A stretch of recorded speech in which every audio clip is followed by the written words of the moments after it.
WhatsApp guys, कैसे हो आप सब। So I hope you all are fine. तो हम लोग अपने 5th चैप्टर पे थे, ratios, proportions and variations, and उसके हमने वर्कड आउट प्रॉब्लम्स फिनिश कर ली हैं। अब हम करने जा रहे हैं with level of difficulty 1 questions. So let's start with question number 1. So let's read. If P, Q, R, S are proportional, then P minus Q into Q minus R divided by P is equal to। तो देखो question बहुत easy है। क्या बोला है? P, Q, R, S are proportional. Proportional का मतलब क्या होता है? देखो, दो रेशियोज जब इक्वल आते हैं ना तो उन्हें हम प्रोपोर्शंस बोलते हैं, ठीक है। तो यहाँ पर P, Q, R, S are proportional का मतलब है कि जो P अपॉन Q है वो इक्वल है R अपॉन S के, ठीक है, तभी वो प्रोपोर्शनल हुआ।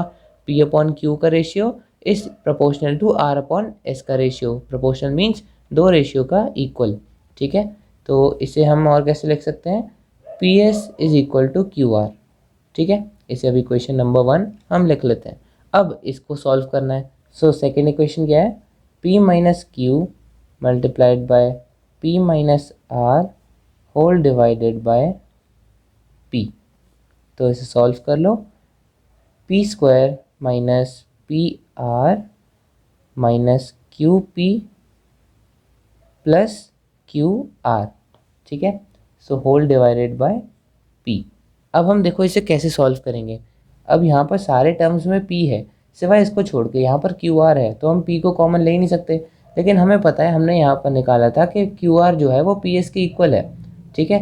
तो हम यहाँ पर क्यू को पी से एक्सचेंज कर देंगे, क्यू आर को हम एज पी एस लिख देंगे ताकि कैलकुलेशन ईजी हो जाए। तो P square minus P R minus Q P as it is लिखे रहने दिया, प्लस क्यू आर को हम लिख देंगे एज पी एस, ठीक है, होल डिवाइडेड बाय पी। अब हम क्या करेंगे? पी को कॉमन ले लेते हैं।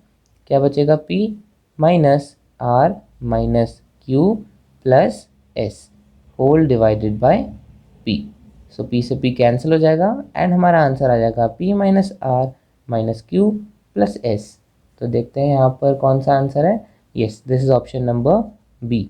इसको रीअरेंज करके लिखा हुआ है P plus S minus Q minus R, ऐसे भी लिख सकते हैं, बात एक ही है। Now question number 2. What number must be added in each term of the fraction 7 by 31 so that it may become 5:17? Okay, तो हमें वो नंबर बताना है जो कि इस फ्रैक्शन में ऐड होगा ताकि जो नंबर रिजल्ट आ जाए वो है 5:17। अब ध्यान देना, यहाँ पर लिखा है ईच टर्म, मतलब न्यूमरेटर में भी एंड डिनोमिनेटर में भी। तो 7/13 पहले था, 7/31 सॉरी। तो हम इसमें कौन सा नंबर ऐड करें ईच टर्म में, मतलब न्यूमरेटर में भी और डिनोमिनेटर में भी, कि रिजल्ट जो आए वो 5/17 आए। तो हम एज्यूम करते हैं वो नंबर है x, ठीक है। सो 7 plus x divided by 13 plus x, ये बन जाता है 5/17। बस इस क्वेश्चन में इतना ही था। इसे सॉल्व कर लो, x की वैल्यू निकाल लो एंड आंसर आ जाएगा।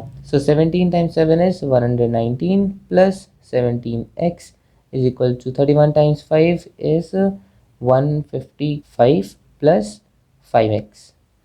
सो ये आ जाएगा 12x is equal to 36 and x की वैल्यू आ जाएगी 3। Option number D is your answer. ये तो बहुत ईजी था, है ना। ना question number 3. If x varies inversely as y cube minus 1 and is equal to 3 when y is equal to 2, find x when y is equal to 4. तो देखो यहाँ पर बोला है x varies inversely as y cube minus 1। varies inversely का मतलब है inversely proportional to, ठीक है। मतलब क्या है इसका? इसे हम कैसे लिखेंगे मैथमेटिकल टर्म में? x varies inversely to y cube minus 1। तो मतलब x is inversely proportional to y cube minus 1, है ना। इसे हम ऐसे लिखते हैं, ये प्रोपोर्शनल का साइन होता है। और ये हमने अपॉन करके क्यों लिखा? क्योंकि इन्वर्सली प्रोपोर्शनल है। अगर डायरेक्टली होता तो हम लिखते X is directly proportional to Y cube minus 1, but inversely proportional है तो हमने इसे 1/y³ - 1 करके लिखा। एंड जब हम प्रोपोर्शनेट का साइन हम हटाते हैं तो उसकी जगह हम के ऐड कर देते हैं। कैसे? जैसे मैंने यहाँ पर प्रोपोर्शनल का साइन हटाया तो इसकी जगह मैं लगा दूंगा इक्वल्स टू एंड इसकी जगह मल्टीप्लाई कर दूंगा के को, के डिवाइडेड बाय y³ - 1। के मतलब होता है एक कांस्टेंट जो इसमें मल्टीप्लाई होता है, ठीक है। सो बेसिकली ये बताना चाह रहे थे इस क्वेश्चन से। And is equal to 3। अब बोला है इस इक्वेशन में x की वैल्यू है 3 when y is equal to 2। And अब बताओ x की वैल्यू कितनी होगी जब y इज इक्वल टू 4। तो सिंपली हम k की वैल्यू पहले निकाल लेते हैं। तो x की वैल्यू 3 है is equal to k upon y की वैल्यू कितनी है 2। तो 2 का क्यूब 2 2 ज़ा 4 4 2 ज़ा 8 माइनस 1। तो इससे k की वैल्यू आ जाएगी आपकी 8 माइनस 1 7 7 मल्टीप्लाइड बाय 3। तो k की वैल्यू आ जाएगी 21। तो एक कांस्टेंट है k जो कि 21 के इक्वल है जो इस इक्वेशन को सेटिस्फाई करता है। अब बताओ कि x की वैल्यू क्या होगी जब y इज इक्वल टू 4। अब हमें x की वैल्यू फाइंड करनी है, ठीक है। k हम ऑलरेडी निकाल चुके हैं, that is 21 divided by y की वैल्यू है 4। तो 4 का क्यूब माइनस 1। तो x इज इक्वल टू 21। 4 का क्यूब कितना होता है 4 4 16 16 4 64 minus 1 that is 63। So 21 times 1 and 21 times 3। तो x की वैल्यू आ जाएगी 1/3, ठीक है। Option number B is your answer. Now question number 4. If x varies as y and y is equal to 4 when x is equal to 12, find x when y is equal to 15. अब ये same है as third question, but difference क्या है, उसमें varies inversely as y था and इसमें varies as y है, मतलब डायरेक्टली प्रोपोर्शनल। तो इसका कैसे होगा, x वैरीज एज y मतलब x is directly proportional to y। अब हमें प्रोपोर्शनल का साइन हटाना है तो हम क्या करेंगे, k को मल्टीप्लाई कर देंगे। तो x इज इक्वल टू के Y where k is a constant, ठीक है। अब बोला क्या है y इज इक्वल टू 4। इसी इक्वेशन में हमारी इक्वेशन आ गई, इस इक्वेशन में y है 4, ठीक है, एंड x इज 12, x है 12। तो पहले हम k की वैल्यू निकाल लेते हैं, k इज 12/4 दैट इज 3। तो हमारी k की वैल्यू आ गई 3। अब इसी इक्वेशन में बताओ find x when y is equal to 15। अब x की वैल्यू निकालो when y is equal to 15।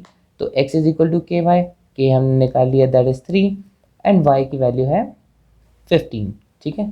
तो x की वैल्यू कितनी आ गई, 15 times 3 that is 45। Option number A is your answer, ठीक है। Now question number 5. If x varies jointly S y and z। अब यहाँ पर ध्यान देना है, जॉइंटली मतलब कि y z का मल्टीपल, ठीक है। तो x is directly proportional to y and z, y into z, ठीक है।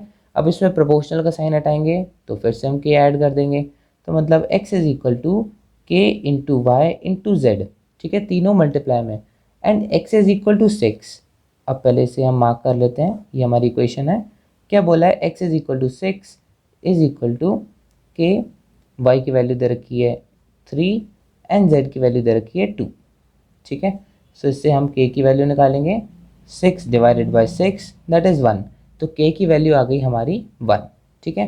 अब पूछा क्या है, x की वैल्यू फाइंड करो when y is equal to 5 and z is equal to 7। तो वैसे ही होगा, x is equal to k की वैल्यू 1 मल्टीप्लाई बाय y की वैल्यू 5 मल्टीप्लाई बाय z की value 7। Now x is equal to 1 into 5 into 7 that is 35 is your answer, option number B.